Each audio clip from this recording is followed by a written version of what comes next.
Hello everyone, welcome back to the War Room. And so we're going to start covering certain aspects of the sequence of play for flying colors.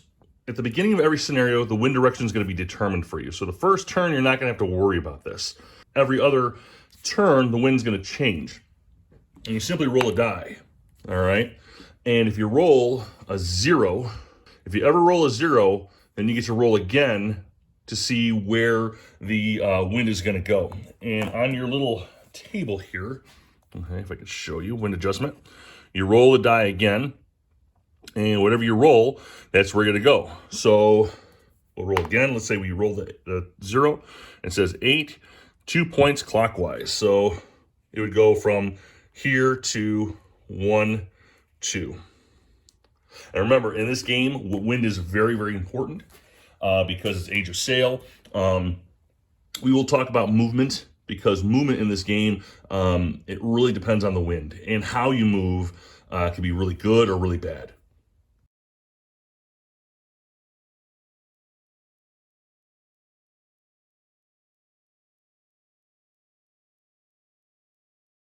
So after we've done the wind adjustment, we go to the command determination. All right, basically what we're doing here is we're trying to figure out what ships are in one command and which ships are out of command. You're going to have to determine which ships are part of one command. To do that, first we have to talk about the commanders. So each fleet is usually assigned one fleet admiral and one or more subordinate commanders. So you see Seymour here, that number to the left of his name, that's his rank. The highest rank is usually the admiral. And of course, it depends on the scenario as well. But if that admiral goes down, at least you know who's the next in rank. So Seymour has got the rank of 2. That 5 is going to be his command range. The 2 is quality of command, but we're not going to talk about that just yet. I can have multiple commanders on a ship. That's not advised, not even by GMT standards, but you can if you really, really wanted to. We're going to figure out who the flagship is. So if this is the only commander, let's say I have, he'll be the flagship. And this guy will never leave this ship unless, and there's some things that go with it, the ship is either on the damaged side, where it's on the the yellow side, or it's run aground, demasted, or on fire. It's the only time that the admiral will leave. Commands. So we have to determine what the commands are. Groups of ships are called commands. All ships that are part of a single command are activated together and must all move before any enemy ships are allowed to move. All right, so you form groups in 2 ways. Group commands. All ships that are within the command range of a commander, and his range is 5, all right, will be part of that command. And the way you determine that is by, you take either the bow or the stern part of the ship, okay, and you count. You don't count the ship hex, you count the hexes outward, and you would touch the next bow or stern of the ship in question, and as long as he's within that range, then you're good. So for example, obviously, this ship is well within range, so is this ship. Even if he's out here, you would go 1, 2, 3. Here, I'll even go further. 1, 2, 3, 4, 5. He would be in command. Okay, this is a perfect example. I'm sorry, it's a little out of focus there.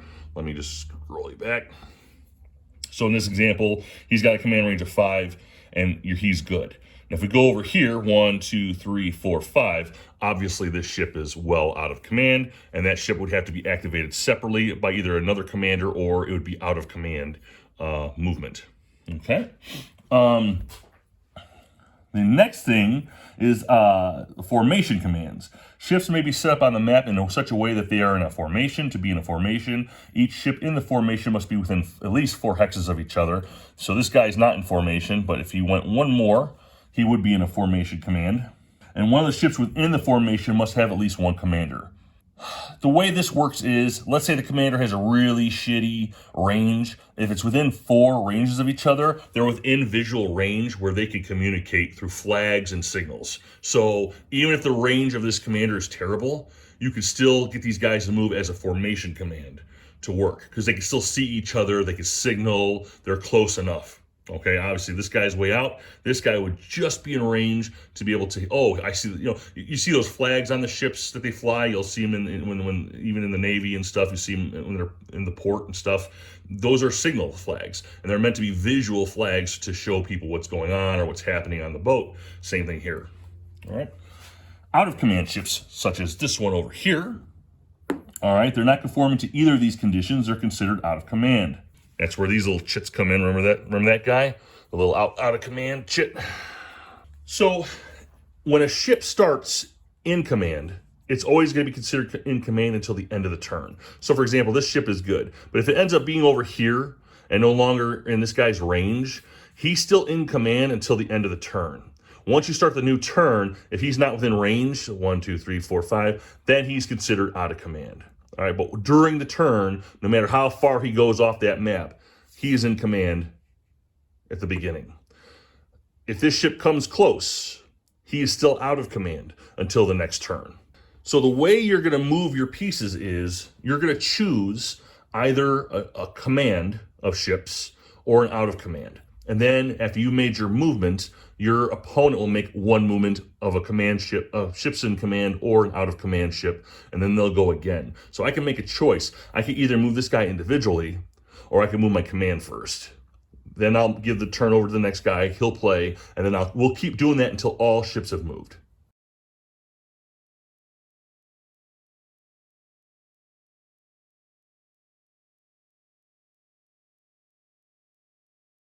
Next step is determining initiative.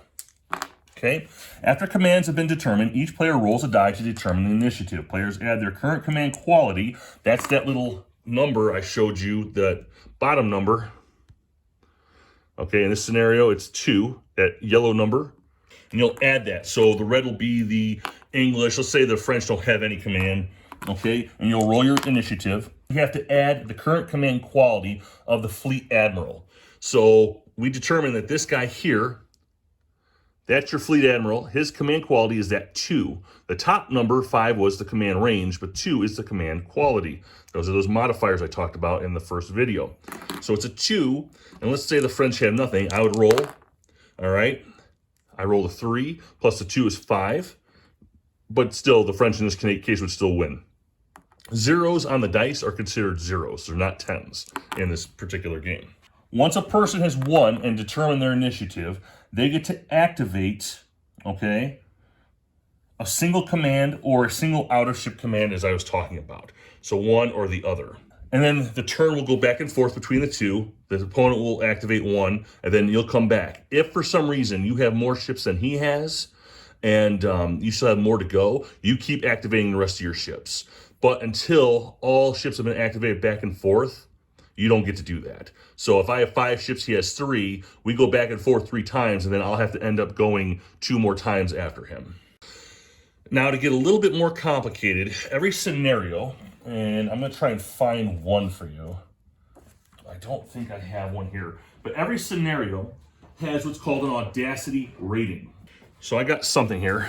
So here's an example. It's called Cape Vincent. At the beginning of every scenario, and in these scenario books in this game, they're gigantic. Just so you know, there's tons of scenarios in here. But here, St. Vincent, here we go. So the Audacity of the British is 2. The Audacity of the Spanish is 0. So what does that mean? So throughout the whole scenario, the Audacity rating is going to be determined for out-of-command ships. So what you'll do is you'll roll your ship. You'll deduct the fleet admiral's quality. So I rolled a 5. I don't know if you can see that. I rolled a 5. So minus the 2 from this guy over here. That's 3. All right. And it says, if the result is less than or equal to the Audacity, the ship may function as if it were part of a command. So I can actually activate him along with this command or another command that I roll for and take care of. All right, that's one little weird thing about this game. It's supposed to be the Audacity. It's like your eagerness into the fight. You have a good commander, so you want to be part of that fight. In this case, the Audacity was 2. This guy would not be able to roll. It had to be equal to or less. So he would not be able to go with this command. All right, so I could choose to take one out of command ship to go and move as if he was part of the command. And then out of command activation exception. Generally, you're always supposed to activate something on your turn if it's available. The only exception to this is a player may pass on activation if his opponent just activated an out-of-ship command. A player may continue to pass after each out-of-command activation, but must activate one of his own commands or out-of-command ships as soon as the opponent has either activated a full command or has run out of activation. So, what does that mean? Okay, if I move an out-of-command ship, my opponent can pass. He said, I don't want to move this turn. So he may be looking to see what you're doing with your command. This is Age of Sail, so your position on this map is critical. All right, it's the most critical thing in the world. So one little ship moving, a couple spaces, he could pause and let you go, and he wants to see. And he can keep doing this until you've moved all your out of command ships. Then he has to move the rest of his ships.